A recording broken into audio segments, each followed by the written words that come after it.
All right. Assalamu alaikum, students. We are starting our 25th lecture of deep learning. Before we start for our next contents, please let us know if you have any questions about the understanding of the material which we have covered, uh, especially the last two lectures on this on these contents.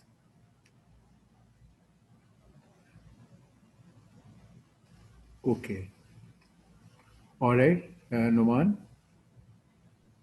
you have raised hand. Please ask the question. Okay. No question. All right. Okay. We continue with our discussion of the major model, which will be going through till the end of our course after gradual improvements constantly taking place on it. And this is our that uh,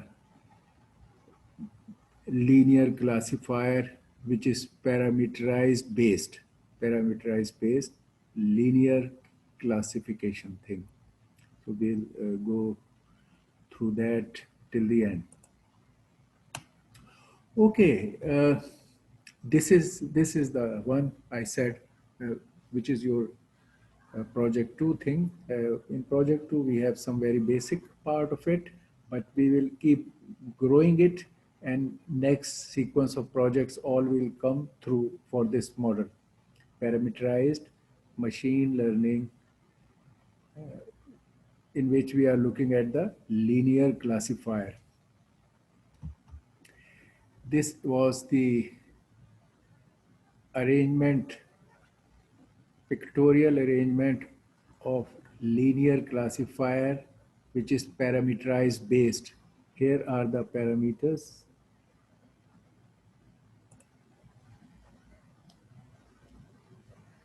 Okay. Here are the parameters, this W and this B. These are the parameters which which learn to recognize these inputs which come here. Let's say if it is our animal database, different kind of inputs will come. Our training will make these W and B in such a way that it should, after manipulating this image with these parameters, give us the correct answers. That's the objective. So here's the answer, output. Here's the input. Here in between are the parameters, which can be a single layer as it is shown here in your case, but they will be multiple layers, all to all connected deep learning things at a later stage and developing to convolutional neural network. But here's a very simple case of that. The thing which you will be doing on your second project and the thing which we have explained it well is achieving actually, as we go keep going further, we will be processing this input image through these parameters, get the output. This is the output. We will compare this for the purpose of learning. We'll compare this output, as I said, y and y dash, actual answer and its calculated answer. This calculation is called the scoring function. It is creating the scoring function. So scoring function gives an output or predicts an output. During the learning phase also, it predicts an output. That output is compared with the actual value which comes with the input image. So yi is the actual. The scoring function is calculated is the predicted during learning. The difference between them is the error or the loss. we find out, we will see, we saw that last time, there are a lot of loss functions. So we find out from the output how good is it, prediction, our prediction is, and what is the value of overall loss function. We compute that, what is the loss function. And based on that loss function, we correct these W and B so that we reduce this loss to minimum or zero. And for that, I told you that this error plot gradually will move towards the minimum loss and acquire that. Presently, the first out project thing will get only this, that you have, we see that when you fill it with um, values, this W and B by a taking seed 1 in NumPy, the values of W will be generated such, it is a simulated situation to get you that if it gets trained, how it will get you the result.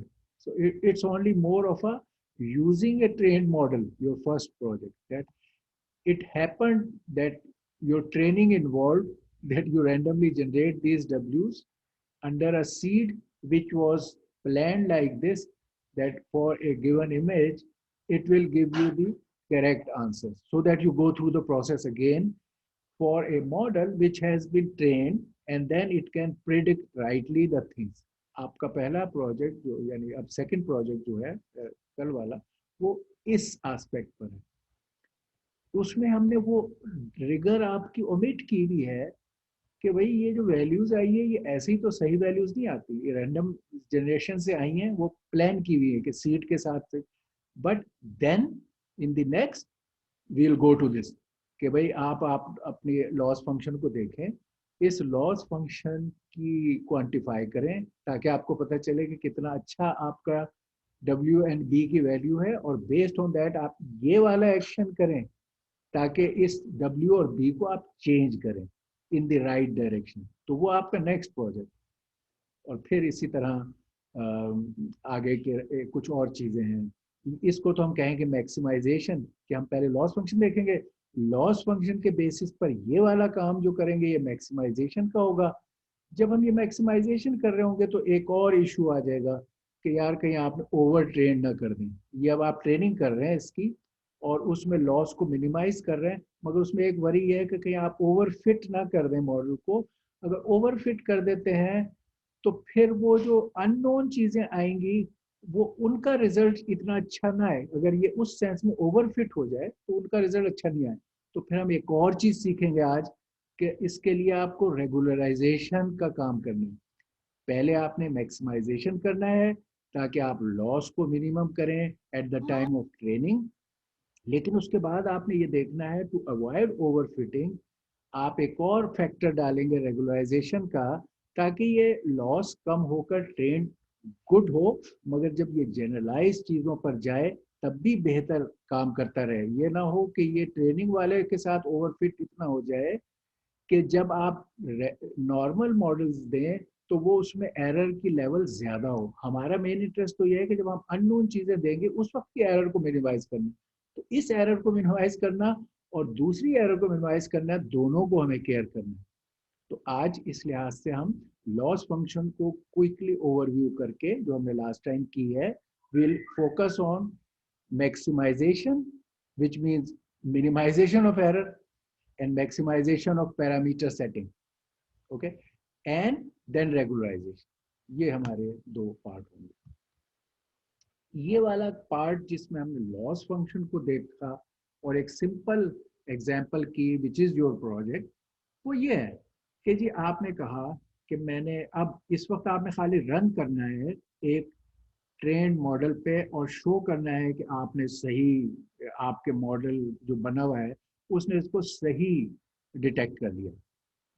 तो आपका सिर्फ ये एक image आपने लिया dog का which is available on the site, और उसका वो भी है यानी लोकेशन भी है। तो आपने ये इमेज लेना है, इसको उसमें से रन करना है और देखना है कि ओ इट फाउंड इट राइटली, ये हमारा है।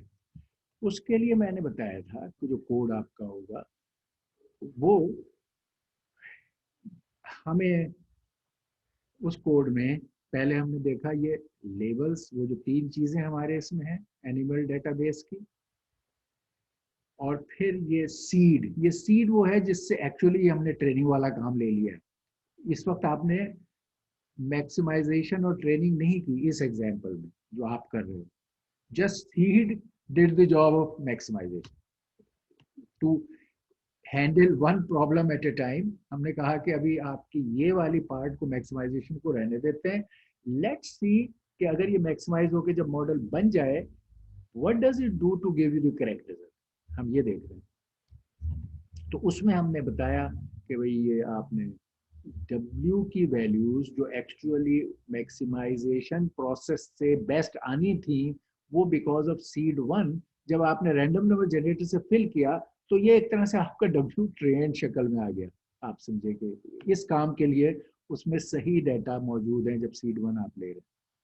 और इसी तरह बी में, तो ये क्योंकि मैट्रिक्स है 3x3072 की, और ये एक वेक्टर है 3 एलिमेंट्स का जिसमें ऐड होते हैं बायस, तो ये आपने इनिशियलाइज जो किए, दिस आपके ट्रेनिंग हो गई, यहाँ पे ट्रेनिंग हो गई, ट्रेन जॉब डन। अब आपने इसको अप्लाई करना है डाटा, उसकी तैयारी करेंगे फॉर टेस्टिंग। तो आपने ये लिया जो डॉग का इमेज है beagle.png, इसको इमेज रीड मेथड इस्तेमाल किया CV2 में, और इस इमेज को आपने रैम में कॉपी कर लिया। ये हार्ड डिस्क पे beagle.png मौजूद था, इसको रीड करके आप रैम में ले, वहां लाके आपने इस ओरिज को रीसाइज किया 32x32, कट डाउन किया, the image might have not been 32x32, हमने कहा कि इस साइज में इसको रीसाइज करेंगे, of course it is coloured, तो that colour thing is included, और इसको हमने फ्लैटन किया, ये मेथड फ्लैटन यूज किया, रीसाइज एंड फ्लैटन। ठीक, तो इस तरह हमने इसको वन बिग वेक्टर ऑफ 3072 की शक्ल दे दी इस इमेज को जो हम चाहते थे अपनी डेटा सेट में। यहाँ हमारा वो स्कोरिंग फंक्शन का हमने रोल दिखाया था कि what is the scoring function is, जो हमने बताया था WX+B, यानी आपका ये इमेज जो यहाँ आफ्टर प्री प्रोसेसिंग बना था, इस इमेज को डॉट प्रोडक्ट लेंगे W से, तो WXI एक इमेज आप उसमें से ले रहे हैं, और उसमें ऑफसेट ऐड कर रहे हैं। ये स्कोरिंग फंक्शन है, computing from input to output, इसको स्कोरिंग फंक्शन कहते हैं।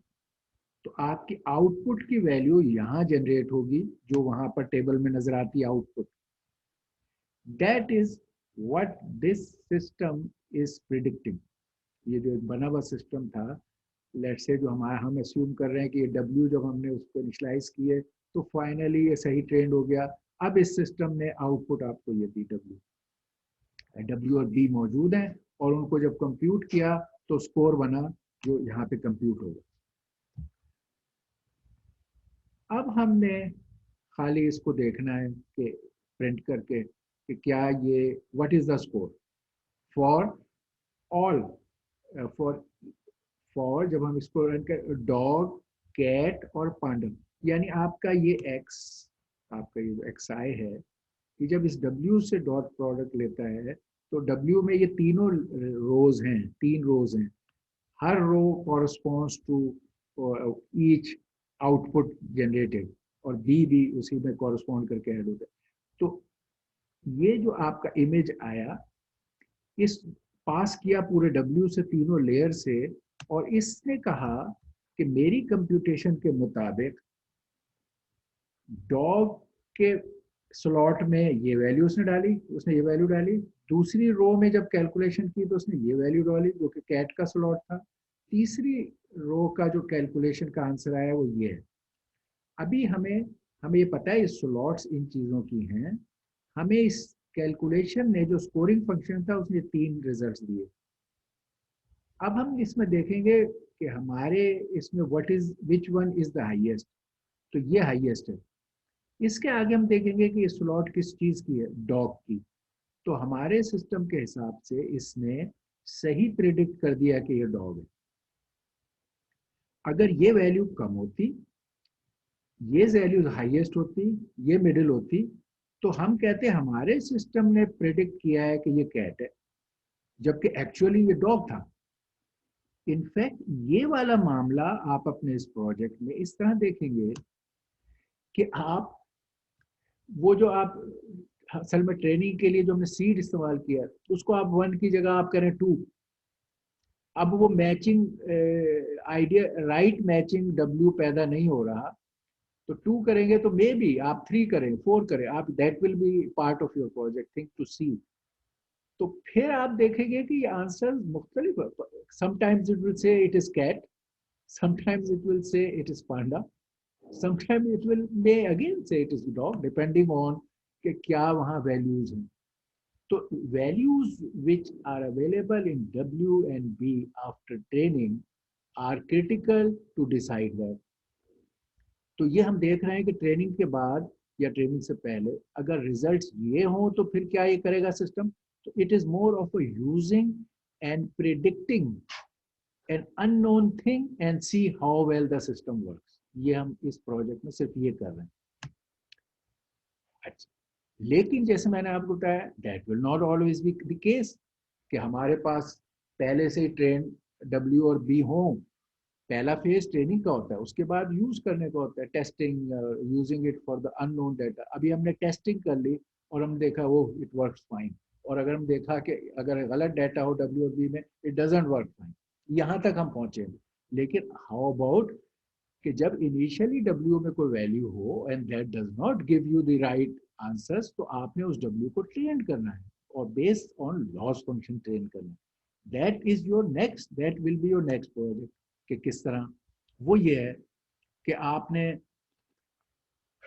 इसमें आपने कहा कि आप ऑप्टिमाइजेशन को हम सीखेंगे, ऑप्टिमाइजेशन ऑफ डब्ल्यू and b, via an optimization algorithm. Optimization algorithm जैसे मैंने आपको बताया लास्ट टाइम, टिपिकली जो आपको सिखाया तो, और अभी शुरू की स्लाइड में कहा ग्रेडियंट डिसेंट।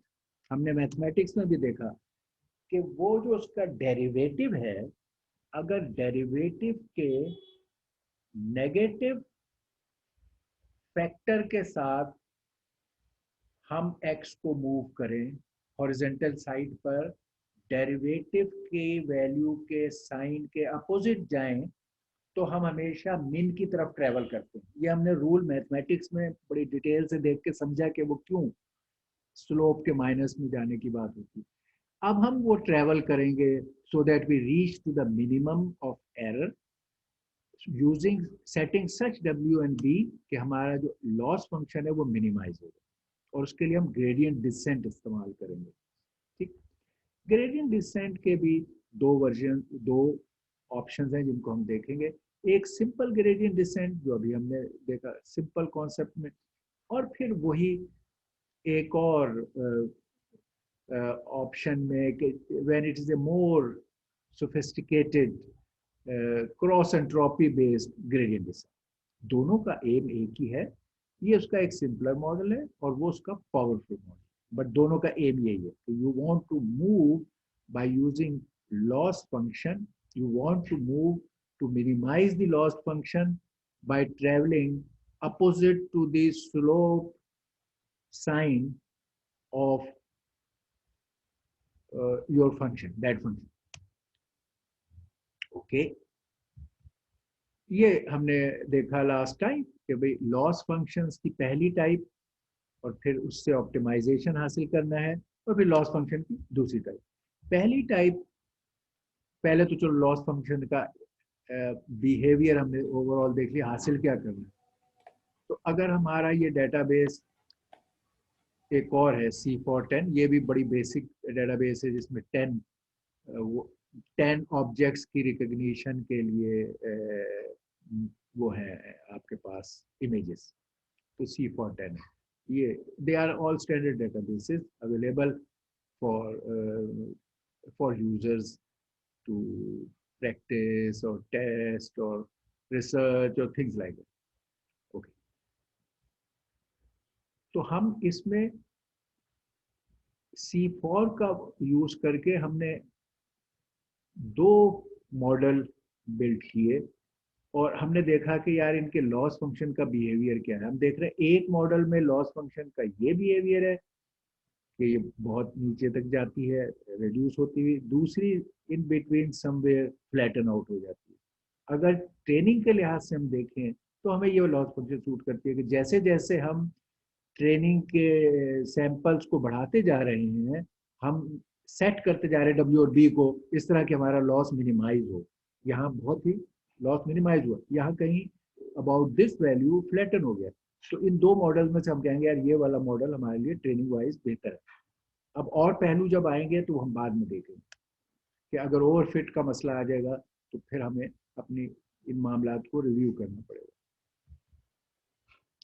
तो मैंने बताया था कि जो दो तरीके हैं लॉस फंक्शन के, एक एसवीएम लॉस है, सपोर्ट वेक्टर मशीन लॉस, और इसमें जो लॉस हम कैलकुलेट करते हैं उसको हिंज लॉस फंक्शन कहते हैं व्हेन यूजिंग दिस अप्रोच।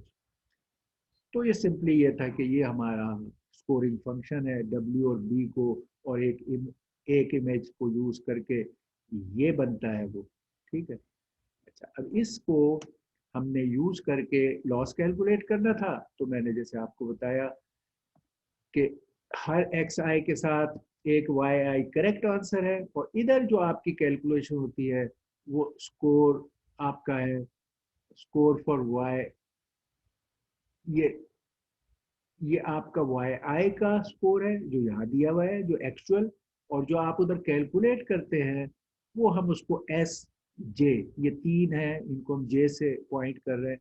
तो जिस किसी का भी हम वैल्यू ले रहे हैं जिस क्लास की, वो और इधर से ये गिवन वैल्यू, इन दो को कंपेयर करेंगे और लॉस को कैलकुलेट करेंगे, ये लॉस है। तो इसमें पहले एक हिंज लॉस फंक्शन हम देखेंगे कैलकुलेट करने के लिए, विच इज नथिंग। पहले तो अब लॉस फंक्शन को हमने यहाँ ये एक वैल्यू के लिए था, अब ये इसको जनरलाइज किया कि any one of these objects, जो आउटपुट के आपके ऑप्शन है, हर एक के लिए ये फंक्शन अप्लाई हो सकता है। यानी इमेज एक्स आई है, डब्ल्यू के साथ स्कोरिंग के लिए इसको इस्तेमाल किया है। अब उसकी आउटपुट केस कौन सा था, लेट से डॉग कैट, और उसमें से कोई एक था, जेथ केस वाला रो के साथ जब कैलकुलेशन किया आपने, और उसका जो आपका आंसर आया स्कोर फंक्शन, वो हम उसको कह रहे हैं S J for x I. ith image के लिए इन तीनों क्लासों में से जिस क्लास का भी वो वैल्यू है उसको हम एस जे से लिख रहे हैं, और ये जे। इस तरह हम ये एस जे कि इस डॉग या कैट या पांडा या किसी, उसके लिए क्या स्कोर कैलकुलेट हुआ है यहाँ, उसके लिए टेबल में गिवन राइट वैल्यू एक्स आई के लिए जो थी वो वाई आई है, वो इन दोनों को हम सब्ट्रैक्ट करके एरर निकालेंगे। This is the error. इसमें ये +1 we didn't talk about of it last time, but main चीज ये थी कि आपने ये एरर निकाल, इस एरर को आप मिनिमाइज करते हैं। अच्छा, ये एरर अगर माइनस में आए तो आप चाहते हैं कि आप कंप्यूटेशन में जीरो डालें, माइनस को हम शामिल नहीं करना चाह रहे, टू मेक इट सिंपल कि आपने करेक्ट और इनकरेक्ट की बात करनी है तो उसमें जीरो। हाउएवर अगर ये अगर ये एक एरर है तो वो इधर शामिल होगी, ठीक है। अच्छा, अब इस केस में अगर ये एरर आइडियल पे जब आप आ जाएंगे और ये दोनों मैच कर जाएंगे तो ये जीरो हो जाएंगे आइडियली। तो हम उस वक्त इस जीरो और इस जीरो में डिस्ट्रीब्यूट करना चाहते हैं, तो हमने कहा ये सक्सेस वाला केस है, तो हम इसके लिए हमने 1 डाला है, ठीक। और ये जब माइनस की एरर थे उसके लिए जीरो डाला है। तो इस 1 में ये चीज इम्पैक्ट शामिल रहेगा, लेकिन जब ये जीरो हो जाए तो इसका यहाँ पे 1 रिजल्ट होगा एज ए डिफॉल्ट, समझ रहे हैं, या distribute between the zero. Anyway, here is a difference of the two values, calculated value and given value. Calculated value को हम प्रेडिक्टेड वैल्यू भी कहते हैं। ट्रेनिंग के दौरान इसने प्रेडिक्ट किया, इसने ये प्रेडिक्ट किया, ये एक्चुअल वैल्यू थी, इनके डिफरेंस को लिया और उसको एक हर तमाम केसेस के लिए, ये हमने एक एल आई एक इमेज के लिए निकाला, ये वैल्यू एक इमेज के लिए निकाली।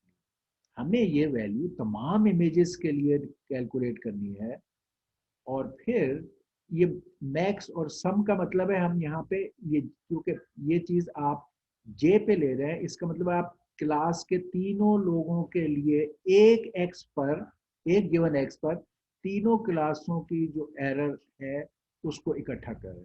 तीनों क्लासों की एरर को आपने इकट्ठा किया बाय समेशन और फिर आपने इसको ये कर, इसको कहा कि ये आपकी एरर है, ith इमेज की एरर। फिर आपने कहा ओके, अगर मेरी ith इमेज की एरर मैंने कैलकुलेट की है तो इसको मैं ऑल n इमेजेस तक सम करता हूं और n से डिवाइड करता हूं and that will give me the average hinge loss, average error. इसको हम हिंज लॉस कहते हैं, एवरेज एरर। तो इस तरह आप ये कैलकुलेट करते हैं। इस यही चीज यहां आपने सिंगल डिफरेंस को खाली ले लिया है, रियल वैल्यू और कंप्यूटेड वैल्यू के डिफरेंस को एरर कहा है। जैसा हम पहले भी जानते हैं जब हम डिस्टेंस का मेंशन कर रहे थे कि L L N L square वाला, इसी तरह यहाँ भी ऑप्शन है कि आप एरर को simply difference of the two values को ले, ये काम किया हमने, या इसको हम कह दे, या आप इनकी एरर के डिफरेंस को के स्क्वायर्स को लें और उन्हें इकट्ठा करें। इसको स्क्वायर्ड हिंज लॉस कहते हैं। वो हिंज लॉस नॉर्मल और ये स्क्वायर्ड हिंज लॉस, दोनों का जनरली इम्पैक्ट एक ही होगा, लेकिन ये स्क्वायर्ड वैल्यू वाला है जो बास पैरामीटर केसेस में ये वाले सूट करते हैं। जैसे हमने पीछे देखा कि एल या एल स्क्वायर कौन सा चूज करता है, तो वो ये एक किस्म का हाइपर पैरामीटर है कि आप अपनी एप्लीकेशन और अपने प्रॉब्लम में देखेंगे कि which of these hinge losses criteria suit you, squared hinge loss और ए सिंपल हिंज लॉस। इसका भी जब एलाइज आप कैलकुलेट करेंगे तो उनको भी इसी तरह एवरेज करेंगे, एवरेज करने का तो वही रहेगा, मगर कंप्यूटिंग ऑफ एरर में आपने स्क्वायर यूज करना है या आपने सिंगल यूज करना है, ये हमारा डिफरेंस है। ओके, अच्छा, हम ये हमने अपने पिछले चीजों को और डिटेल से देखकर स्टेब्लिश किया। उसके बाद हम इस एग्जाम्पल पर आए थे जो मैंने आपको अपलोड कर दी थी, और मैंने कहा था इसको गो थ्रू करके देखना कि इस रैशनल से आप इस कंप्यूटेशन को रिलेट कर सकते हैं या नहीं। यानी मल्टी क्लास एसवीएम में एरर लॉस या एरर में केस में, इस केस में हिंज लॉस जो है, एसवीएम मेथड में इसको एरर के लॉस को हिंज लॉस का नाम दिया जाता है। तो क्या इस एग्जाम्पल से आप उसको रिलेट कर सके या नहीं? So did you try that and found के यस, ये जो एग्जाम्पल थी, कुड यू रिलेट इट? जी हाँ, बताइए, आपने इसको रिलेट किया इस एग्जाम्पल को इस हिंज लॉस के कॉन्सेप्ट से? कैलकुलेट करके वैल्यूज के जरिए से हम हमेशा आपको टेस्ट डेटा के लिए तैयार करते हैं, ताकि जब आप कोड लिखो तो आप एक्चुअल वैल्यूज के साथ पहले उसको वेरीफाई करो और फिर उसको आगे लेके चलो। ठीक, okay, we go through the example. Example ये है कि आपके इसी में यही जो एरर लॉस कैलकुलेशन के लिए, एरर और लॉस कैलकुलेशन का जो आपका है उसको देखना कि हाउ गुड और हाउ बैड इज इट, जो हमने अभी सीखा। ठीक, और उसमें हो क्या रहा है कि ये वही आपका एनिमल डेटा सेट था, डॉग, कैट एंड पांडा। जब हमने आखिर में रिजल्ट्स प्रिंट किए इसके, जब हमने रन किया, ओके हमने इसको रन किया, अभी आखिर में अभी हम ट्रेनिंग करेंगे, हमने रन किया ताकि हम देखें कि यार एरर कैसी है, how good our system is matching और how bad it is matching. अभी हम वो एवेल्युएशन कर रहे हैं कि अपना हमारा इस वक्त डब्ल्यूज और बीस की वैल्यू कैसी है कि जिसकी वजह से हमारा जो स्कोर फंक्शन है उसका रिजल्ट अच्छा है या बुरा है, एरर कम है या ज्यादा है। तो हमने शुरू किया है, अभी एरर हो सकती है और नहीं भी हो सकती। तो जब हमने ये रन किया तो हमें ये इमेज 1 के केस में ये हमारा जो आउटपुट है डॉग कैट फन, इसका हमें ये रिजल्ट मिला जब हमने ये इमेज दिया। ये जब हमारा ये इमेज दिया हमने तो ये रिजल्ट मिला, जब हमने ये इमेज दिया तो ये रिजल्ट मिला। लेट्स सी कि एरर के मामले में क्या सूरत हाल है। इसमें हम देखें तो yes it is a dog, और calculation wise highest value is in the dog slot जो हमारा था। इसने डॉग को सही पहचाना, इस टेस्ट रन में डॉग सही पहचाना गया, ठीक। लेकिन इस डॉग को कुछ हमारे सिस्टम ने किसी हद तक कैट भी कहा है। 1.33 के लिहाज वेटेज तो डॉग का ज्यादा था इसलिए हमारा डिसीजन सही हो जाएगा। लेकिन अब एरर ये है कि इसकी जो रिफाइनमेंट चाहिए कि इसने 1% ऑफ, इससे बहुत कम मगर 1% में इसको कैट भी कहा है, ये डॉग कैट है। फिर एक और उससे भी कम परसेंटेज में, ये माइनस साइड पे हम चले गए, इसने इसको पांडा भी कहा है। और ये कहना हमारे लिए काबिल एतराज है, ये एरर है कि भाई ये डॉग है, इसको इसे डॉग कहना चाहिए और इनकी पॉसिबिलिटीज आइडियली जीरो होनी चाहिए थी। तो इनका ये नंबर आना इज एन एरर, हम इस एरर को आइडेंटिफाई करेंगे। इसी तरह इधर कि एक्चुअली ये कैट थी, कैट का वैल्यू तो ये है, no this should have been, पहली बात इस खानों में जब आंसर आए तो ये हाईएस्ट है डॉग के सामने, ये दरमियानी वैल्यू है, ये सबसे कम है। तो इसके रिजल्ट में इसने देखा जाए तो रॉन्ग प्रेडिक्ट किया, इसकी हाईएस्ट वैल्यू इस स्लॉट में है तो इसने कह दिया ये डॉग है, ये इसने तो डिस्टिंग्विश ही गलत किया। इसकी वैल्यू दरमियान में भी डॉग को हाईएस्ट दे दिया और पांडा को इससे कम दिया और अपनी वैल्यू को कहीं दरमियान में रखा।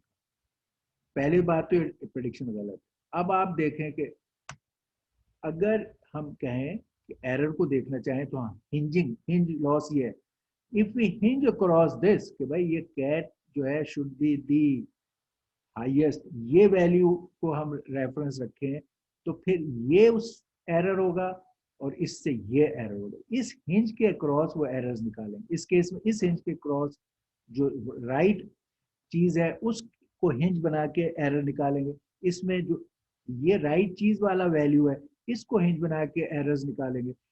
पांडा के केस में भी हम देखते हैं कि इसने हाईएस्ट वैल्यू कैट को दी, इसने इसको कैट कह दिया, ठीक है, और उसके बाद सेकंड हाईएस्ट इसको दी है और ये सबसे लोएस्ट वैल्यू ये है। तो इसने इसको एक तो इसको कैट कहा, जबकि इसका अब इसकी वैल्यू है तो हम इसकी वैल्यू पर हिंज करके कि हम कहेंगे अगर ये वैल्यू सही हो पांडा की वजह से ये होनी चाहिए, तो इस रेफरेंस से हम इन एरर्स को देखेंगे और उनको इकट्ठा करेंगे। ये काम इसमें हमें करना है हिंज लॉस के लिए SVM based multi class calculation.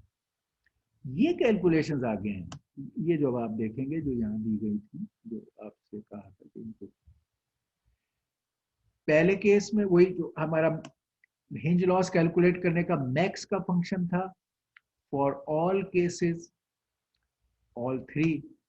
इस केस में जो मैच कर जाएगा जाहिर उसकी फंक्शन तो निकल जाएगा, हमने वो समेशन के साइन में को यहाँ कहा भी था। ये जो हम कह रहे थे ना कि जे नॉट इक्वल टू वाई आई, यानी जब वो चीज वो वाली है जिसका आपने मैच हो रहा है या जिसको आप ढूंढ रहे हो वो वाले केस से हटते हुए, क्योंकि उसको आपने हिंज कर दिया उस केस से हटते हुए, तो यहाँ पर ये जो 4.26 हम कह रहे हैं कि करेक्ट वैल्यू अगर ली जाए तो फिर ये जो है 1.33 का इसका इसको कैट कहना, अगर ये वाली बात जो कि हमारा हिंज था तो इसी बात को कैट कहना ये एरर है। तो हम कह रहे हैं कि इस रेफरेंस से ये डिफरेंस है, ये डिफरेंस 1.33 कंपेयर टू अवर 4.26, जिसको अब हमने हिंज बना लिया है, ये एरर है उसकी दूसरे रिजल्ट की। इसी तरह तीसरे रिजल्ट की एरर 4.26 से वो जो -1.01 है उसकी, उसमें इतनी एरर है। हम इन एरर्स को चाहेंगे कि ये मिनिमाइज हो और जीरो हो जाए, और ताकि हमारा बिल्कुल ही सही मामला हो। अदरवाइज अभी ये एरर्स, एक ये है, एक ये है, इनको आप सम करोगे और इसका आपको रिजल्ट मिलेगा। ये देखिए इस केस में जीरो रिजल्ट क्यों है कि इसका ये मतलब है कि इसने ऑब्जेक्ट को सही पहचाना है, इन वैल्यूज की ये डेविएशन है और ऑब्जेक्ट को सही पहचाना है। दूसरे केस में ये -1.20 जो की जो वैल्यू है ये वाली, इसको हिंज बनाया और उन दोनों के एरर्स को देखा, एक 3.76 जो ऊपर है और एक -3.8 जो नीचे है, और इनकी एरर्स को इकट्ठा किया। अब इस केस में ये वैल्यू आई, there is quite a bit of error for this second case. Third case ये पांडा वाला, उसमें -2.27 इज द हिंज। ये इसके रिलेटिवली ये चीजों की एरर, तो ये एरर आई 5.199, 5.2 आप समझेंगे। अब तीनों एरर्स, तीनों ऑब्जेक्ट्स के जो एरर्स हैं 0, 5.96 एंड 5.2, इनको आपने सम किया और डिवाइड किया जितने उस ऑब्जेक्ट के केसेस थे, ये तीनों केसेस, इनको जितने आपने इसमें एरर में शामिल किए उस उतने केसेस से डिवाइड किया, तो ये एवरेज एरर आ गई आपकी। इस एवरेज एरर को हम मिनिमाइज करना चाहेंगे जब हम इसको ट्रेन करते हैं। ओके, और जिस तरह हमने सारा कुछ अभी एसवीएम और हिंज लॉस को देखा, ऐसा ही मैंने जैसे आपको बताया था कि एक और तरीका लॉस फंक्शन का है जो ज्यादा पॉपुलर है और जो ज्यादा सक्सेसफुल है, लेकिन जरूरी नहीं है कि हर केस में वो ज्यादा बेहतर ऑप्शन है। ये वो चीजें हैं जो आप डिजाइनर्स इन ऑप्शंस को एज ए हाइपर पैरामीटर, ये हाइपर पैरामीटर के बोथ में वर्क, लेकिन आप जब ट्यूनिंग कर रहे हैं तो आप उनमें से एक जो ज्यादा सूटेबल है उसको चूज करेंगे। तो आमतौर पे ये क्रॉस एंट्रोपी का लॉस कैलकुलेट करना with the soft max classification, ये एक्टिवेशन फंक्शन है soft max classification, is more generally popular and successful, but it is not must. इनकी अप्रोच ये है कि वो जो एब्सोलूट वैल्यूज आपने वहां आउटपुट में देखी थी, उनको हम कह सकते हैं कि मार्जिनल वैल्यू, उनकी निस्बत मैनी पीपल प्रेफर कि हमें वो बताए कि भाई इनमें से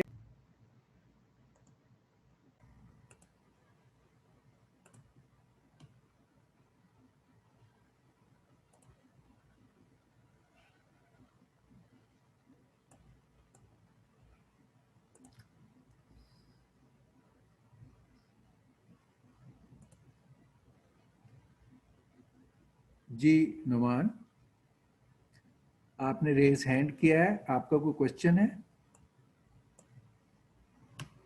ओके, अच्छा, ओके, अच्छा।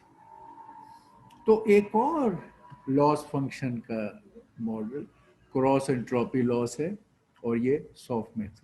इसकी अप्रोच ये है कि आप जब कैलकुलेशन की स्कोरिंग वाले उसने, तो उसने आपको एक प्रोबेबिलिटी कि मेरे हिसाब से उस ऑब्जेक्ट की क्या प्रोबेबिलिटी है, जैसे जैसे यहाँ आपने इन वैल्यूज से अंदाजा लगाया, जो कैलकुलेट स्कोरिंग वैल्यू, जो लार्जर है वो इसको इतने वैल्यू दी है, इसको इतनी वैल्यू, इसको इतनी वैल्यू दी है, यहाँ वैल्यूज से आपने देखा। But a better thing is at time कि वो बताए प्रोबेबिलिटी कि मेरे ख्याल में डॉग की प्रोबेबिलिटी मेरे हिसाब से ये बनती है कि भाई ये 80% मेरा हिसाब कहते हैं डॉग है, और मेरी कैलकुलेशन के मुताबिक आई थिंक 5% ये कैट है, और मेरे ख्याल से ये 2% ये पेंडा है। और आप कहोगे ओके जो उसने हाईएस्ट प्रोबेबिलिटी की है मैं उसको सिलेक्ट करूंगा। अगेन आप सिलेक्शन का क्राइटेरिया वैसे ही होगा, लेकिन आप देख रहे हैं यहाँ नंबरों से देखना वर्सेस उसकी प्रोबेबिलिटी कैलकुलेशन से देखना is a more comfortable way of doing. तो ये प्रोबेबिलिटी बेस्ड करता है। अगेन स्कोरिंग फंक्शन का स्टार्ट उसी तरह होता है कि भाई आपने वो एक्स आई और डब्ल्यू को मल्टीप्लाई किया, और अगर बी था तो वो भी ले लिया, वरना अब हमने आगे आपको दिखाएंगे कि ये जो डब्ल्यू और बी को अलग अलग हम यहाँ ट्रीट कर रहे हैं, नॉर्मली आप बी को डब्ल्यू में मर्ज कर देते हैं, जो मैंने एक टाइम में जब मैथ्स बता रहा था तो उस वक्त भी दिखाया था, और फिर आगे भी हम आपको दिखा देंगे जब रेगुलराइजेशन या मैक्सिमाइजेशन करेंगे। बट एनीवे इन जनरल आपको इनपुट इमेज मल्टीप्लाई बाय डब्ल्यू विच इंक्लूड्स बी करके आप कैलकुलेशन कर सकते हैं। तो ये डब्ल्यू एक्स आएगा। ये आपने स्कोरिंग फंक्शन अप्लाई किया कैलकुलेट करने के लिए। अब आप लॉस फंक्शन अगर क्रॉस एंट्रोपी से कैलकुलेट कर रहे हैं तो उसकी ये कैलकुलेशन है।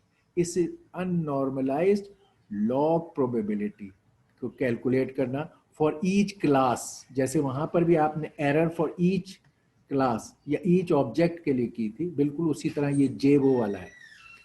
तो हमारा ये इसमें क्या होता है, आप एक्सपोनेंट लेते हैं exponent e raise to the power लेते हैं रादर देन दोज थिंग्स जो हमने डायरेक्ट ली थी। उसमें हमने वाई आई ले लिया था डायरेक्ट गिवन वैल्यू। इसमें हम कह रहे हैं e raise to the power scoring function का वाई आई का scoring function, e raise to power y i का स्कोरिंग फंक्शन। और इधर हम जो कैलकुलेटेड हैं ये तो गिवन होता है ना, वाई आई आता है आपका रिकॉर्ड से, एक्स आई के लिए वाई आई गिवन होता है, आपने उसका एक्सपोनेंट कैलकुलेट किया। दूसरी तरफ आपने जो अपनी कैलकुलेशन से कर रहे हैं ये जे वो है तीनों क्लासों के लिए, JS1 JS2 JS3, dog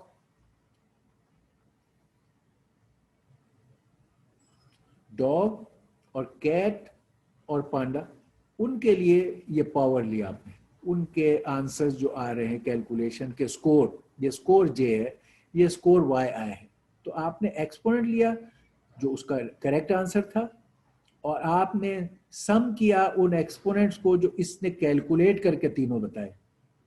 previous की तरह है मगर इसमें एक्सपोनेंट लिए गए, इन एक्सपोनेंट का रेशो किया, correct answer divided by calculated sum of answers, इनका रेशो लिया, फिर उसको लॉग किया क्योंकि हम ये लॉग की शक्ल में ये चीज़ बताएंगे। तो और क्योंकि ये असल में 1/log था तो ये माइनस लॉग हो गया, जब आपने इसको ऊपर लिखा तो ये हो गया। ये है आपके ith इमेज के लिए लॉस फंक्शन का calculation in case of cross entropy. And what it actually means, ये चीज इट इज टेलिंग कि what is the probability of y which is output, y to be yi which is correct answer, y को correct होने की क्या probability है जब आपका x जो है वो xi हो। यानी अगर गिवन थिंग इफ कंडीशनल, जैसे हमने प्रोबेबिलिटी सीखी थी, if x is given as xi, what is the probability of output to be the correct one?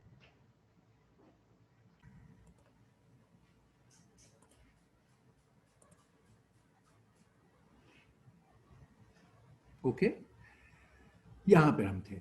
तो ये बात, ये प्रोबेबिलिटी को कैलकुलेट करें for a given image, what is the probability of the correct answer, correct level, उसका minus log is this जो आपने calculate किया। तो ये प्रोबेबिलिटी होगी। अच्छा, अब हम कह रहे हैं, हम उसी बात को बता रहे हैं कि ये जो probability of a particular case if x is i is this, जो हमने अभी बताई। तो और जिसमें जो स्कोर से मामला है वो ये है, scoring is same, function apply करना एक्स आई पे डब्ल्यू, ये अगेन एस इज दिस, इसमें एस की हमने बताई कि value, score calculation is the score, और फिर एल आई हमारा ये माइनस लॉग जो अभी हमने देखा। तो इसके अंदर हमने एक स्कोर की बात देखी और एक प्रोबेबिलिटी की बात को समझा। Again this is the ith image के लिए this is the loss value.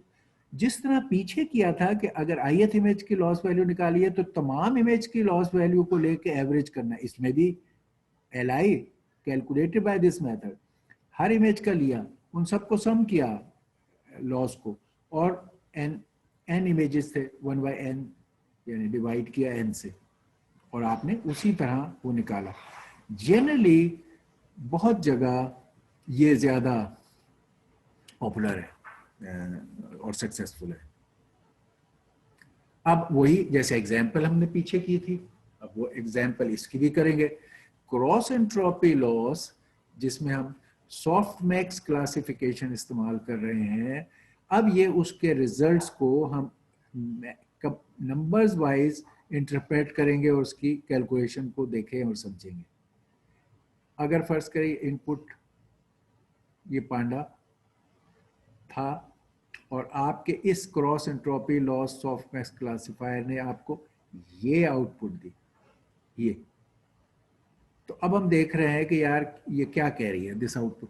अगर हम वैसे उन ओल्ड नंबर से भी देखें तो इसने 3.91 दिया है पांडा को, अभी स्कोरिंग फंक्शन, ये फर्स्ट लेवल की कैलकुलेशन जिस तरह प्रीवियस थी वो है, और फिर कैट को उससे कम और डॉग को सबसे कम। इन अ वे उस फ्लैट लेवल की अगर कैलकुलेशन का ये आंसर होता तो ये होता। अगर ये फ्लैट लेवल की कैलकुलेशन नहीं है, इस कैलकुलेशन में भी वैल्यू वाइज ये है हाईएस्ट, लेकिन ये कैसे डिसाइड करता है, ये आपको नॉर्मलाइज्ड प्रोबेबिलिटीज को फिर नेगेटिव लॉग कैलकुलेट करके आपको आइडेंटिफाई करता है, ये वाला जैसे हमने किया। तो इस स्कोरिंग फंक्शन के जो इन तीनों के आंसर्स हैं उनकी आपने एक्सपोनेंट वैल्यू लेंगे, ई टू द पावर कैलकुलेट करेंगे इनके, और इसको हम कहेंगे अननॉर्मलाइज्ड प्रोबेबिलिटीज। अब ये e to the power exponent value लेके ये प्रोबेबिलिटीज की वैल्यू, अननॉर्मलाइज्ड प्रोबेबिलिटी की वैल्यू कैलकुलेट हो गई। फिर आप, क्योंकि अननॉर्मलाइज्ड है, नॉर्मलाइज्ड का मतलब है कि उसको एक स्केल पर कंपेयर नहीं किया जा रहा, बल्कि ये हर एक की अपनी अपनी वैल्यू, और उसका तरीका यही होता है कि अगर उसको नॉर्मलाइज करना है किसी चीज को तो उसके सम से हर एक को डिवाइड कर दो, तो पता चल जाएगा कि टोटल कंटेंट में हर एक का क्या वेट है।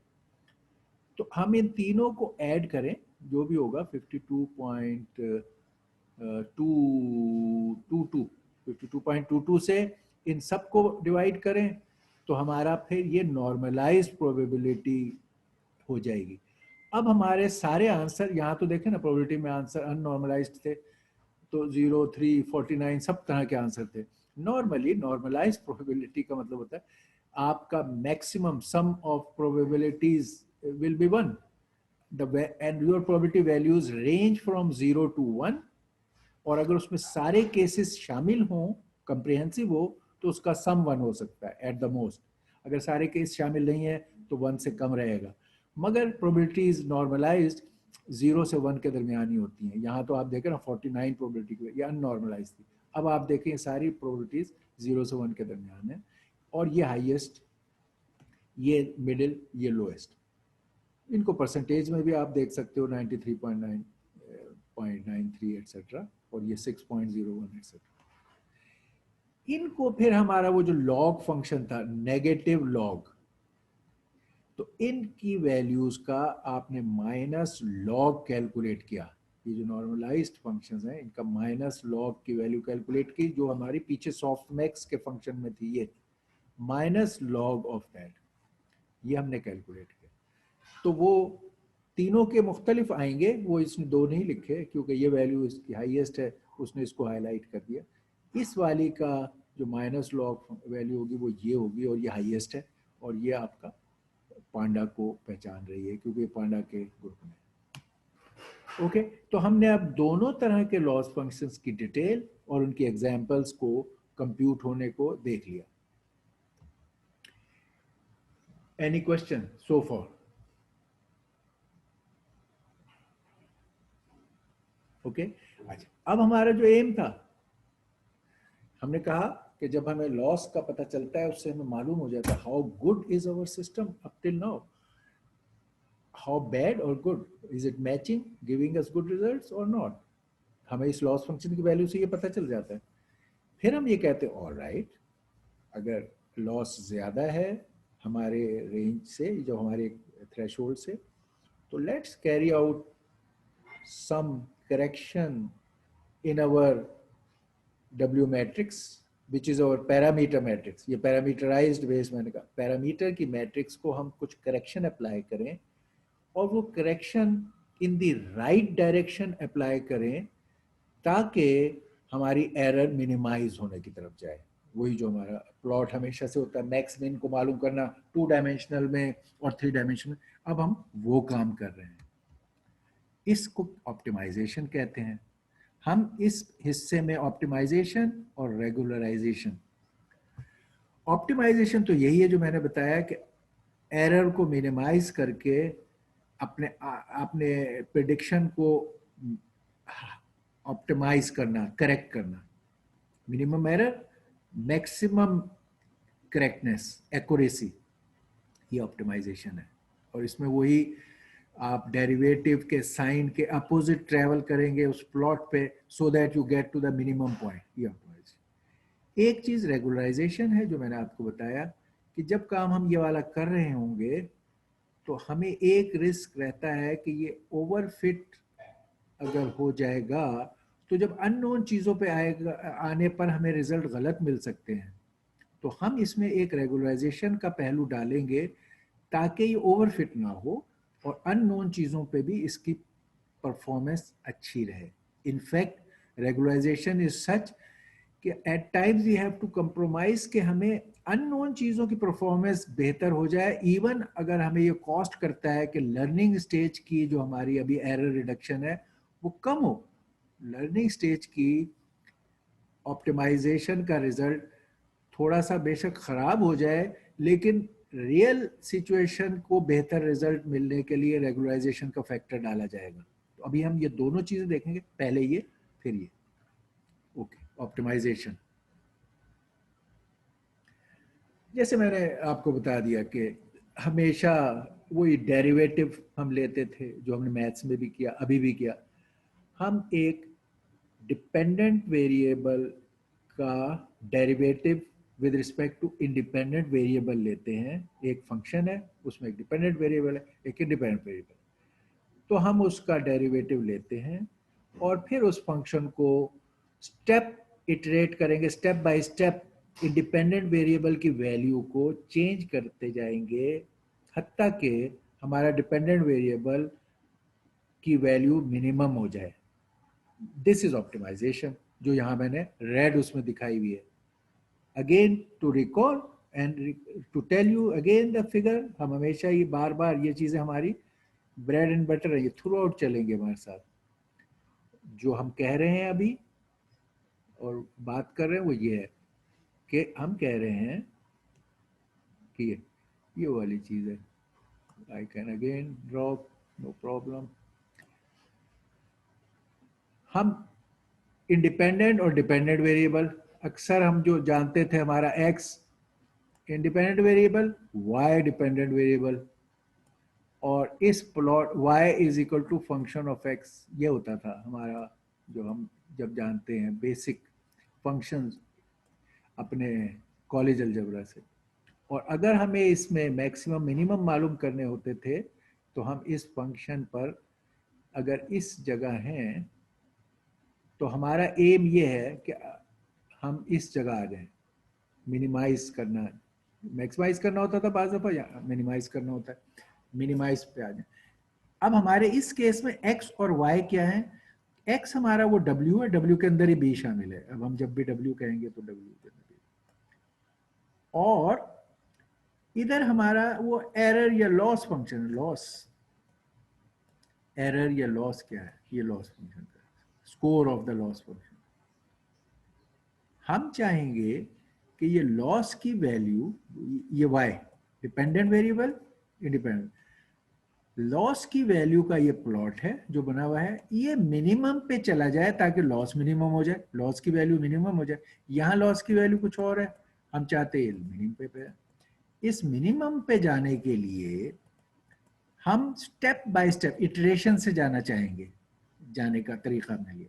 तो हम क्या करेंगे कि इस जगह जो अभी करंटली हम जिस जगह हैं, इस जगह जो W है इसमें हम एक डेल्टा W ट्रेवल करें और इधर आ जाएं। और वो कैसे हम करते हैं कि हम इस जगह इसका स्लोप देखते हैं। अगर मैं लॉस को लेट्स से ई से ही कहूंगा, मैं अभी E is more, loss is error. तो अगर मैं कहूं कि ये जो स्लोप अब क्या होगा, ये होगा D E bye D W. इस पॉइंट पर ये प्लॉट है फंक्शन ऑफ W का विच इज E। ये E का प्लॉट है हमारा, E का प्लॉट है वर्सेस W।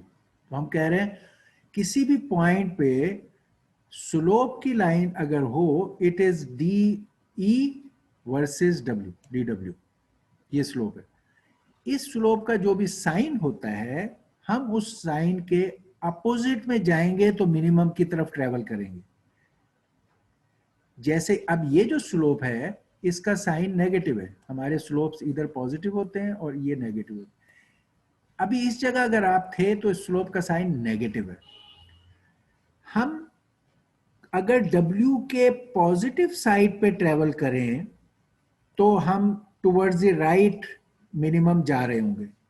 तो इसका साइन क्योंकि नेगेटिव है, इस साइन के अपोजिट यानी take W as positive to move to the next point, हम इधर आ जाएंगे। ये स्टेपिंग है, ये हमारा स्टेप है इसको मूव करने का। W हम इतना मूव करेंगे तो यहां हम इस जगह आ जाएंगे, लेट्स से ये वैल्यू। फिर वही स्लोप नेगेटिव है और हमें पॉजिटिव W का एक डेल्टा ट्रेवल करना है। ये डेल्टा W कह लें आप, ये आप डेल्टा हमने W का ले लिया थोड़ा, ताकि हम, फिर हमने डेल्टा W और स्टेप लिया एक। अब हम कैलकुलेट करेंगे तो एरर की वैल्यू ये हो जाएगी। फिर ये नेगेटिव स्लोप है, फिर हम पॉजिटिव साइड पे डेल्टा W लेंगे तो हम इधर आ जाएंगे। फिर ये, और इस तरह करते हुए ये स्टेप लेंगे तो हम मिनिमम पे आ जाएंगे। हमारा एम ये है कि मिनिमम पे आ जाए। अब हमारी एरर बहुत ही इधर जीरो और क्लोज टू जीरो है, बहुत कम एरर होगी। ये इसका एम है, ये ऑप्टिमाइजेशन वाले का। ये काम यहाँ होगा जो आप कोड या करोगे। ये उसकी डायग्राम है कि ये आपकी फिगर थी लॉस वर्सेस वेट की, इसको हम मिनिमाइज कर रहे हैं, जिसकी डिटेल मैंने आपसे डिस्कस कर ली। आमतौर पर लॉस लैंडस्केप का वर्ड आपको मिलेगा, ये ऑप्टिमाइजेशन की सरफेस का। सरफेस क्या है, लैंडस्केप क्या है इस लॉस का जिसमें आप ये फाइंड कर रहे हैं मिनिमम। हमने ये समझाने के लिए 2 डायमेंशनल एग्जांपल ली जो हम करते हैं, और वो इस पर वैलिड है ये बात कि भाई अगर एक सिंगल डिपेंडेंट वेरिएबल है जो एक सिंगल इंडिपेंडेंट पर डिपेंड करता है, तो फिर इस तरह का प्लॉट होगा और उसमें आप मिनिमम करोगे, इस तरह करेंगे। नॉर्मली हमारे ये सारी चीज़ें मल्टीपल डायमेंशनल हैं हमारे। इट इज़ नॉट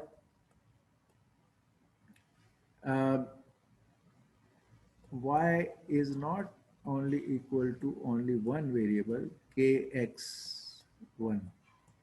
ये वन डायमेंशनल नहीं है हमारी चीज़ें। अगर ये होता तो ये सही चल जाता है ये मामला। हमारे y आर मल्टीपल डायमेंशन। हम कहते हैं k1 x1, k2 x2,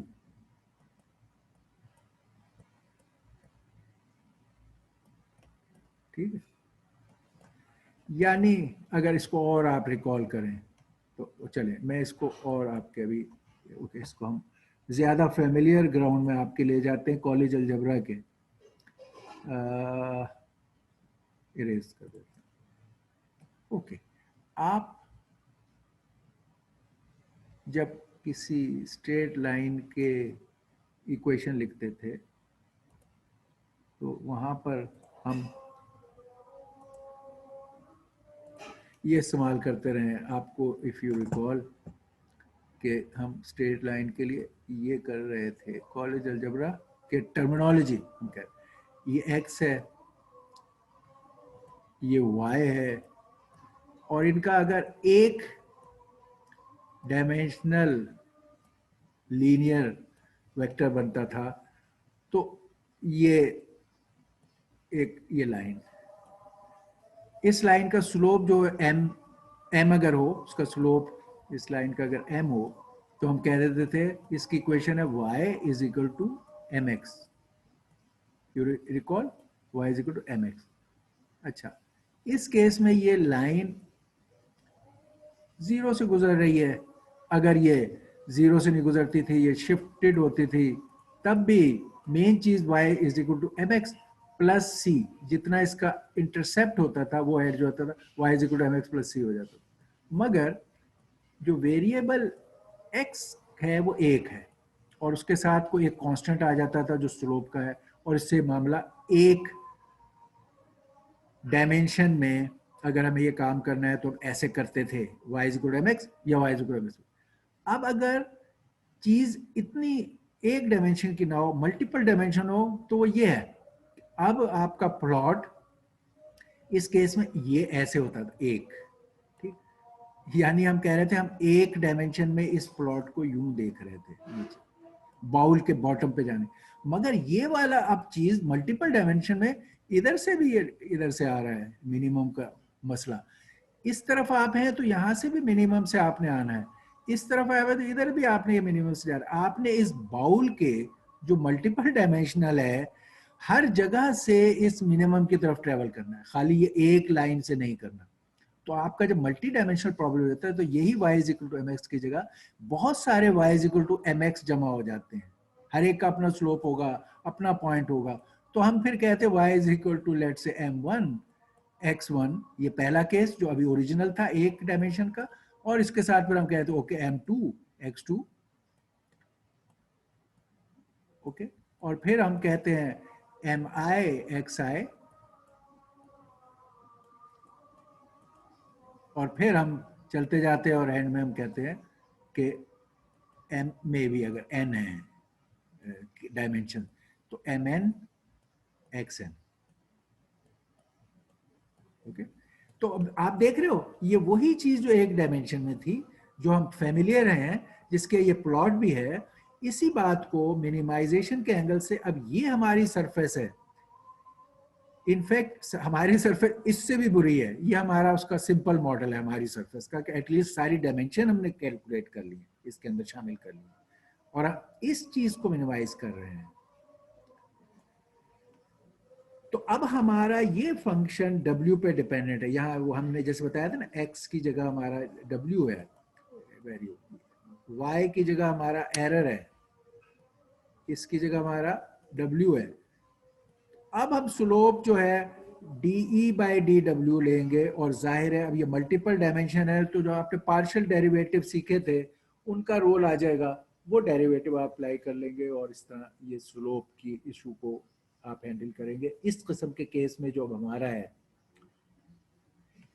even ये भी जो है एक सिंपलिस्टिक केस है। ये इससे तो बेहतर हो गया कि हमने सारी डायमेंशन ले ली और आइडियल ले लिया, लेकिन actually it may not be this one neat thing.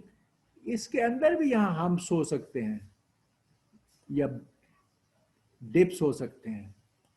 ये बाउल जो इधर से इधर आ रहा है ये हमारा ग्लोबल मिनिमम है जो हमने बड़ा आइडियल ले लिया। जैसे हमने पहले इस प्लॉट के लिए ये वाला प्लॉट बना देते थे टू अंडरस्टैंड, ये वो है। बट एक्चुअल उसमें जिस तरह इसके अंदर बहुत सारे लोकल मिनिमा और मैक्स के हब्स हैं, वो इसकी सरफेस पे भी हो सकते हैं, और हमें वो वाले इशू उसी तरह जैसे यहाँ पे आते थे आएंगे। लेकिन anyway global minimum big way में नीट थिंग वो ये है। तो हम इसको कहते हैं कॉन्वेक्स प्रॉब्लम।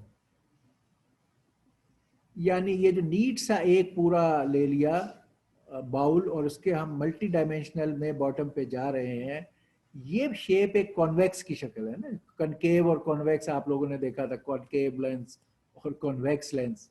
ये कॉन्वेक्स, ठीक है, और ये ऐसे कॉनकेव लेंस होता था फिजिक्स में। तो हम कह रहे हैं ये हमारी सरफेस जो है वो इस तरह की है, ये कॉन्वेक्स की तरह, जैसे ये नीट सिचुएशन है। तो वो कह रहा है कि अगर आपके पास प्रॉब्लम ऐसे कॉन्वेक्स प्रॉब्लम ना भी हो तो आप इसको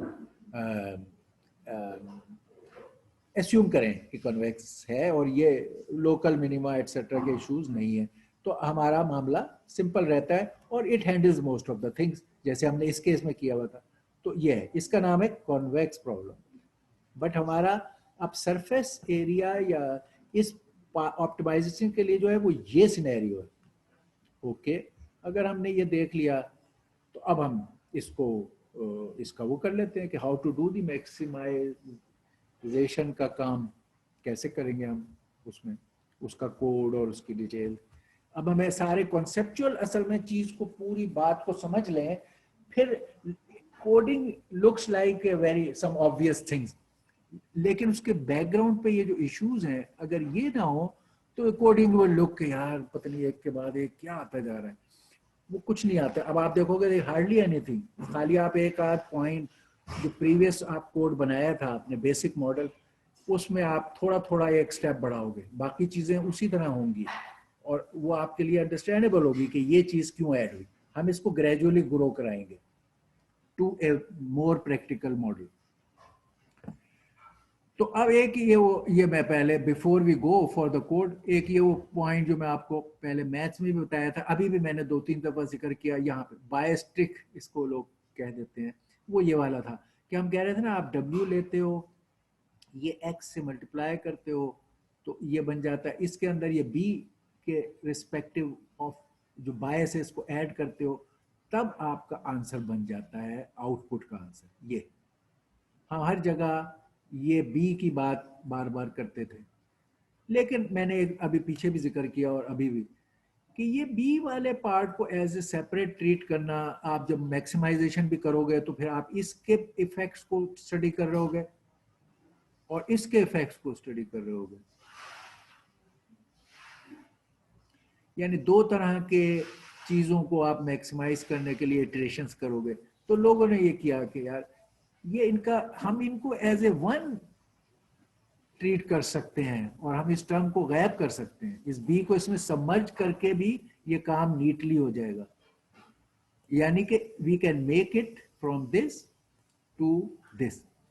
इस केस में आई शुड कॉल इट, ये डब्ल्यू और बी थे, मे बी इसको हम कहें डब्ल्यू डैश कहें, कि डब्ल्यू में कुछ चेंज ऐसे किया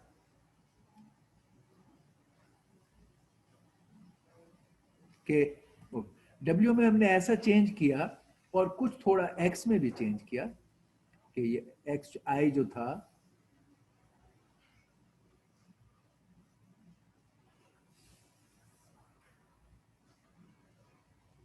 मैं हमें यहाँ लिखना चाहिए कि ये वही थे, ये पुराना W था, ये इमेज XI था और ये B था। लेट्स इसको हमने अब कन्वर्ट कर दिया टू दिस, जिसमें B गायब है, W भी मॉडिफाई हो गया ऐसे W डैश और XI भी मॉडिफाई हो गया एज X। इन दोनों में हम थोड़ा थोड़ा चेंज करते हैं और फिर B वैनिश हो जाता है, नो B, नो B। और चेंज क्या है कि भाई ये जो भी है अगर हम इसको यहां अपेंड कर दें, ये इधर लगा दें, ये भी आ गया, इसको इधर ले जाएं और इधर हम ये जो x है इसमें यहां पर 1 डाल दें, 1। तो अब काम बिल्कुल वही होगा जो अभी हो रहा था, नो चेंज। आप बिल्कुल उसी तरह इस 1 से ये चीजें मल्टीप्लाई होंगी, यानी ये दोनों चीजें, ये 1.41, 1.41 और ये -2.51, पहले आपने इन 3 से इसको मल्टीप्लाई किया था और इन सबको ऐड किया था, आखिर में इसको ऐड किया था। अब हम कह रहे हैं इसी मल्टीप्लाई में ही ये वैल्यू यहाँ पे मौजूद है, इस तरफ से ये 1 आएगा, वो वैल्यू अनचेंज रहेगी और इसमें ऐड हो जाएगी। तो आपका ट्रेनिंग का W ये पूरा ये बन जाएगा, या हम W डैश में इसको कह रहा हूँ।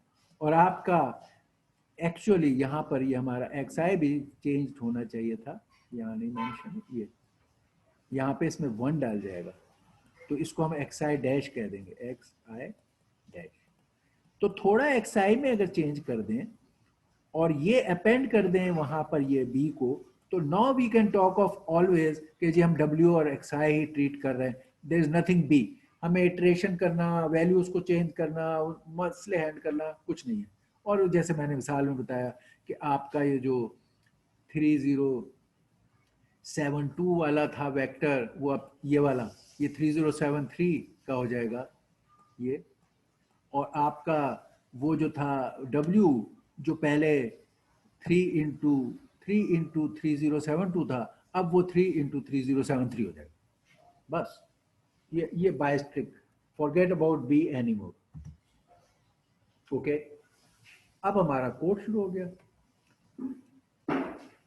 Everything we have learned about it in a very big detail. The code should be very obvious, although there are comments available also. But अब हम क्या कर रहे हैं जनाब,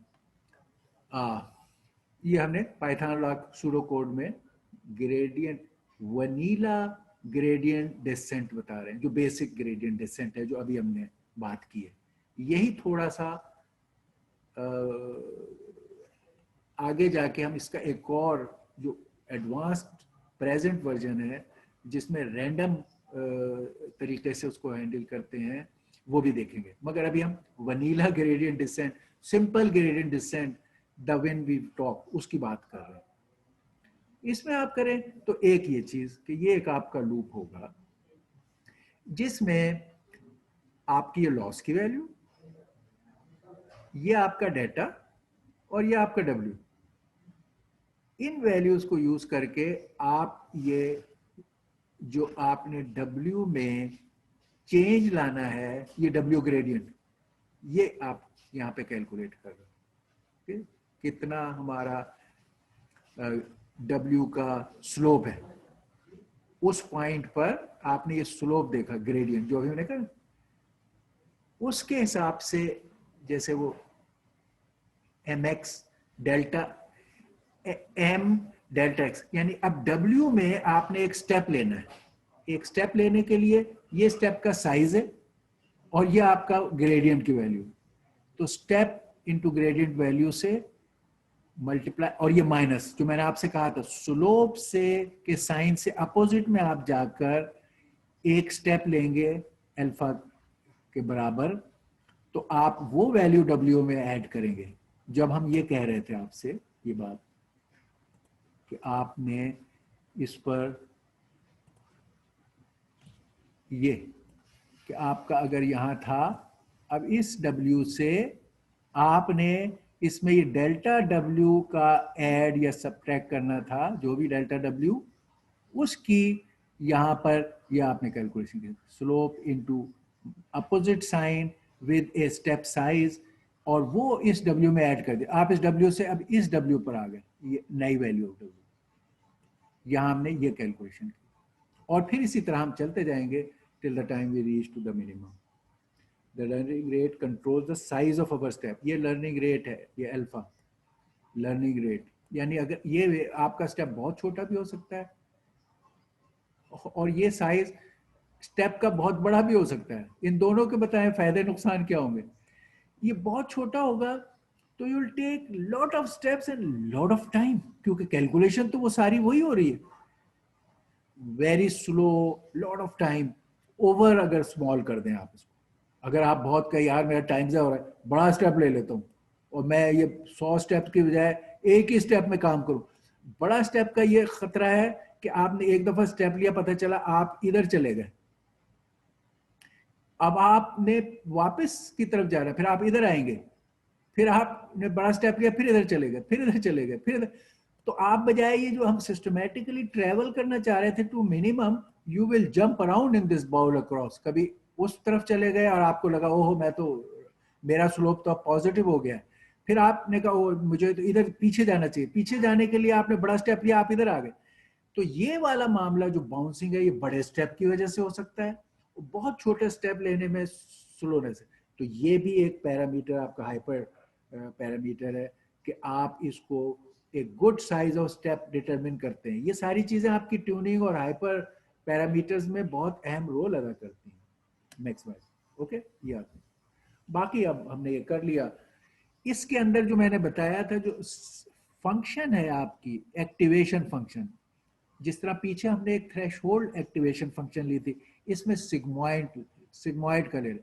थ्रेशोल्ड किया, यू रिमेंबर, जब आपकी चीजें इधर से आती हैं, फीचर्स, ये आपका फीचर सेट है इमेज, उधर से ये W से मल्टीप्लाई हो रहा है, सम हो रहा है, तो ये एक आंसर आया। इस आंसर के बारे में आपने जो एक्टिवेशन फंक्शन यहाँ अप्लाई होती है, एक्टिवेशन फंक्शन इस आंसर पे, वो पहले हमने देखी स्टेप एक्टिवेशन फंक्शन कि या वो जब वैल्यू एक थ्रेशोल्ड से कम हो तो वो वैल्यू 0, और एक थ्रेशोल्ड से ज्यादा हो तो वो वैल्यू, इसमें एब्सोल्यूट थ्रेशोल्ड बेस्ड स्टेप था।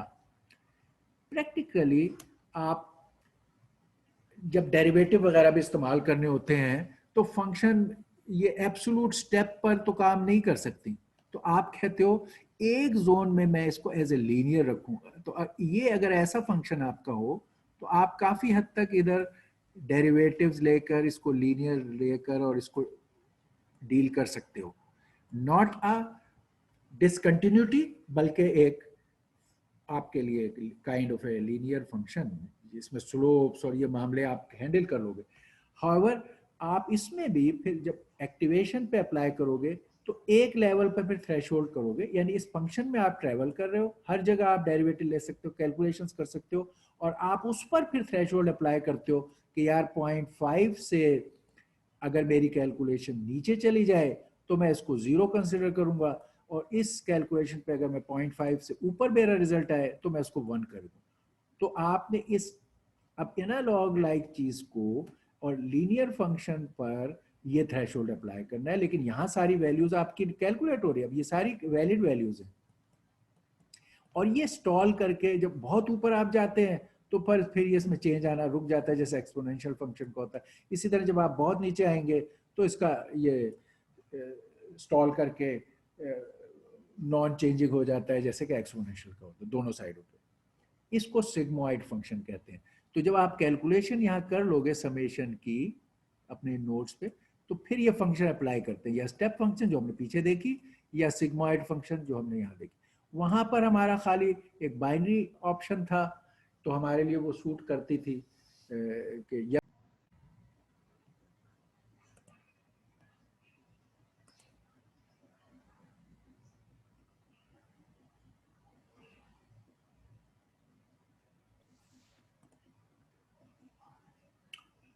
ओके। अच्छा, तो इसमें हमारे कैलकुलेशन इन बिटवीन रहेंगी, डेरिवेटिव और ये चीज़ें कैलकुलेट आंसर, इसमें लीनियर वैल्यूज हैं और उनमें आपने थ्रेशोल्ड करना है। तो ये, तो इस केस में अब ये देखिए, ये अगर हम sigmoid function, this is the only new thing कि सिग्मॉइड फंक्शन हमें अप्लाई करना है, इसकी कैलकुलेशन सिग्मॉइड के जो भी वैल्यू है उसका 1/1 प्लस ई रेस्ट हुआ -x, ये सिग्मॉइड फंक्शन, ये कैलकुलेशन आपने रिटर्न करना है आउटपुट पे अप्लाई करने के लिए।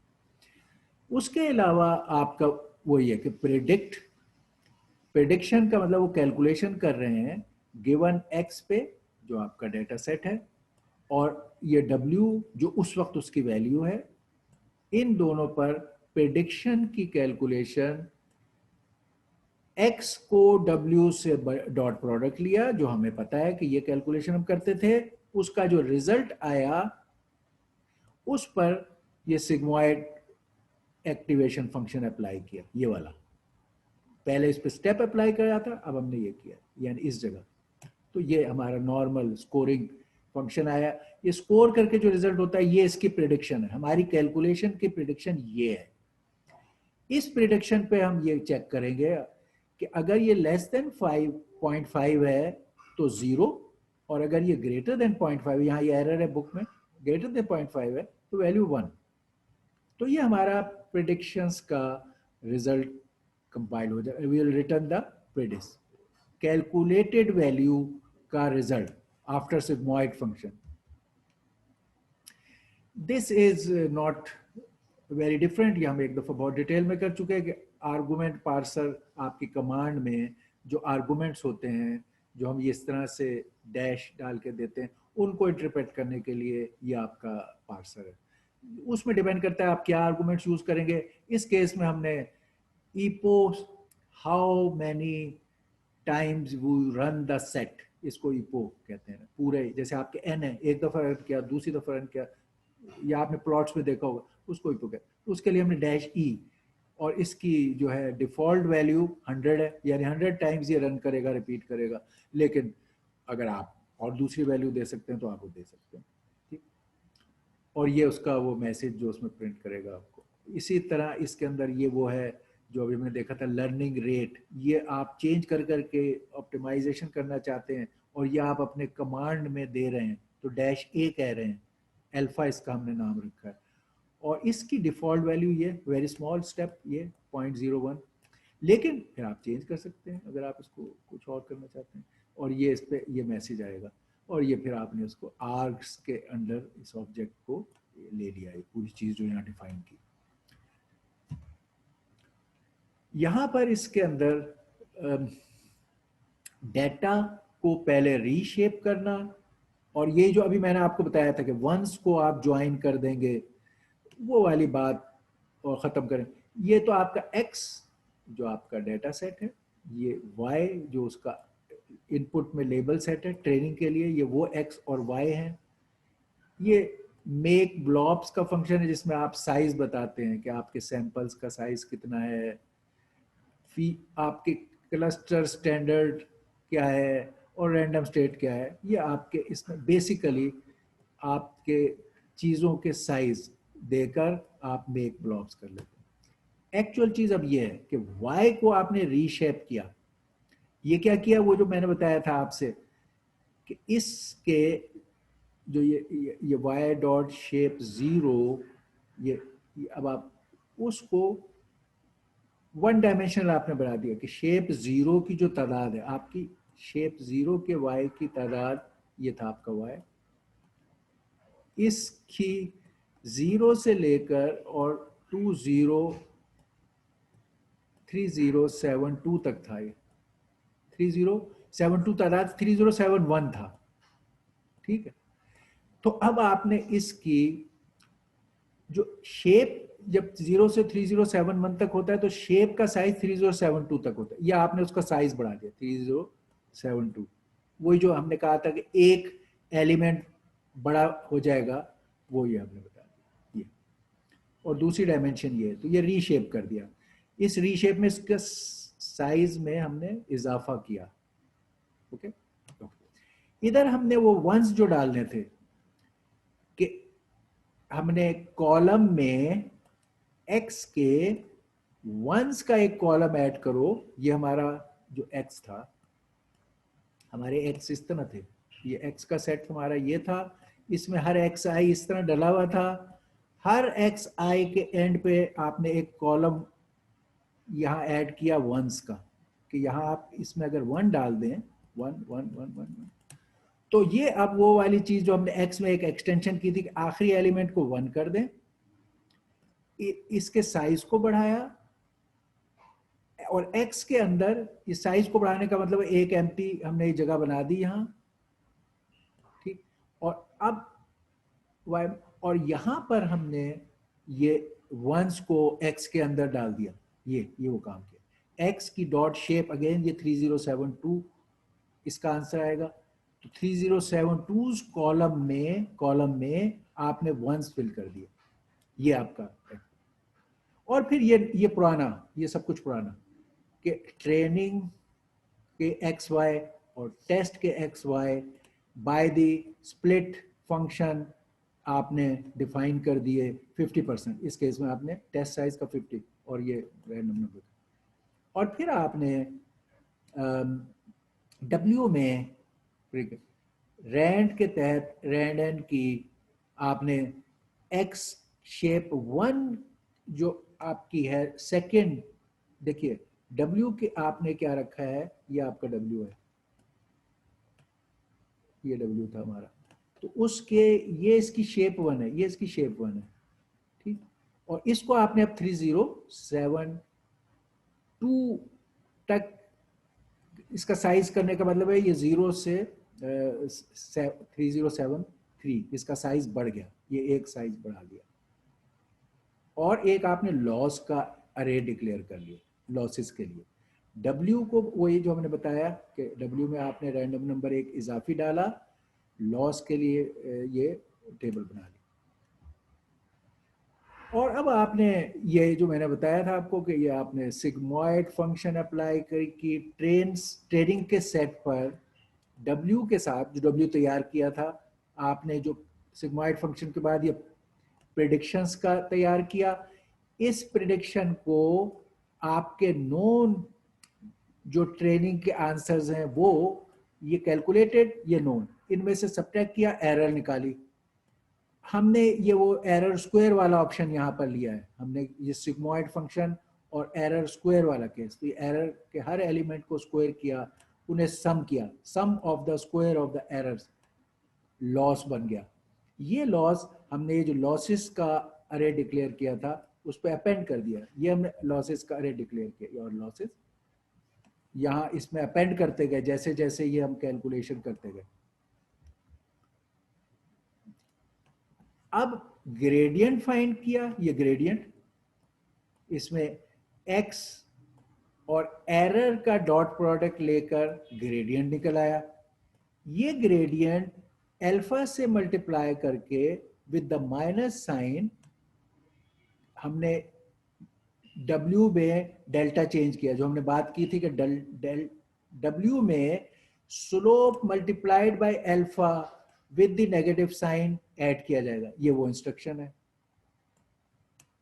अब आपने इसको यहाँ पे प्रिंट कर, आपने रिजल्ट को हर ये ईपो जो आपके वो कितनी दफा रन कर रहे हो उसको मॉड्यूलस 5 किया, इसका मतलब हर 5 ईपो के बाद आपका ये रिजल्ट प्रिंट होगा। ये प्रिंटिंग की ये आप देख लेना, ये हमारे ये जो हमने वो सीखा है, दोनों ऑप्शन मैंने बताए थे कि या मैट जो हमारा मैट लिब वाले ऑप्शन से हमने सीखा था, मैट प्लॉट लिब उससे भी, और या ये सीवी ये मैट प्लॉट लिब वाले ऑप्शन से आप रिजल्ट को प्रिंट कर सकते हो।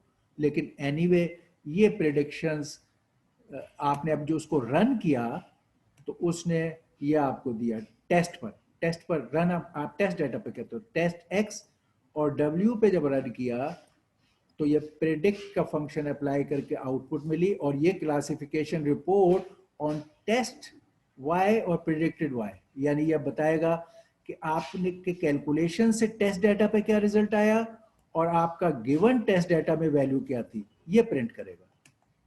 जो ये हम कह रहे थे ईपो में हमने जो 5 का मॉड डाला था वो हर 5 के बाद ये रिजल्ट प्रिंट हो रहा है, और इसमें लॉस की वैल्यू प्रिंट हो रही है, और ये आपकी ओके ये आपका प्रिडिक्टेड वैल्यू का आंसर प्रिंट हो रहा है जो हमने वहां पे दिया। ये हमने सिर्फ प्रिसीजन आउटपुट में जो है वो हमारे रेलेवेंट है, जो हमने पहले सीखी, अभी हमने ये चीजें नहीं सीखी हैं, इनको हम लेटर ऑन सीखेंगे। तो हम देख रहे हैं कि प्रिसीजन का लेवल क्या है फॉर 0 जो है, लेट से वो डॉग कैट और वो जो लेबल हमने दिए थे उनके हिसाब से ये 2 हैं खाली, तो उसमें एक का प्रिसीजन लेवल बहुत अच्छा है, एक का थोड़ा सा कम है, और हम we can keep improving and do it better, but we have gotten pretty good result. और ये हमारा जो लीनियर क्लासीफायर होता है वो इस तरह का काम करता है कि ये आपके एक पैटर्न थी चीज़ों की, डॉग और कैट में से एक दूसरे की पॉइंट वैल्यूज थी आपके डाटा में, इसने एक लीनियर लाइन के जरिए इन दोनों को अलग अलग कर दिया। जो हमने यहाँ काम किया है वो ये काम किया, और हमारी ये एरर का प्लॉट लॉस का दिखा रहा है कि पहले बहुत हाई थी, ये एकदम से कम होकर और इधर आ गई. Loss wise we have done well. और इसकी पिक्टोरियल व्यू डेटा की by doing this separation we have done well. And here is the result. Okay, तो ये हमने मैक्सिमाइजेशन ग्रेडियंट डिसेंट के एक मेथड से करके ये रिजल्ट्स पूरे देख लिए, उसका कोड देख लिया है. नेक्स्ट टाइम हम मैक्सिमाइजेशन का दूसरा मेथड और रेगुलराइजेशन, ये दो हम देखेंगे next time. Okay, so if you have any question पूछें, otherwise we say see you in the lab. All right. Okay. All right. Any questions? All right. Sure. Allah Hafiz.